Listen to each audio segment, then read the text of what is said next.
Масовни протести низ Соединетите Американски држави откако Врховниот суд пред 2 дена донесе одлука да се укине федералното право на абортус, дозволено уште во 1973 со пресудата Роу против Вејд. Додека одредени луѓе се собраа пред Врховниот суд да изразат поддршка за донесеното решение, многу побројни незадоволни граѓани се собраа масовно на улиците низ многу американски градови. Во Вашингтон беше запалено државното знаме, во Аризона беше фрлен солзаве за да ги растерат демонстрантите. Илјадници активисти исто така се собраа во Њујорк, Филаделфија, Лос Анџелес, Детройт, Атланта на протести за поддршка на правото на абортус. Плачам бидејќи знам што следува. Она што треба да го направиме како жени е да се организираме, не да агонизираме. Ние сме мнозинството. Тие не се за животот, тие се за хипокризија, за раѓање, за контрола. Ако го сакаа животот, немаше да ја поддржат оваа одлука на Врховниот суд. Ќе поддржаа контрола на оружјето, на универзалната здравствена заштита, ќе ги поддржа овие работи кои влијаат на луѓето во оваа земја. Она за што навистина се грижат е да ги контролираат и репресираат жените.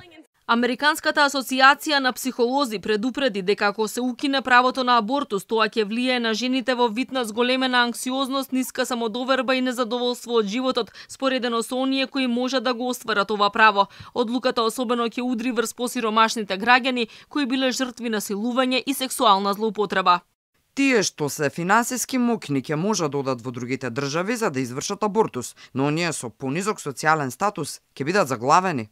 По одлуката на Врховниот суд, многу клиники за абортус се затвораат ширум земјата, а закажаните термини масовно се откажуваат, а граѓаните се принудени да одат во други подемократски држави кои се поотворени по ова прашање. Се очекува многу жени да почнат да вршат нелегални абортуси или пак да го остварат ова право вон САД.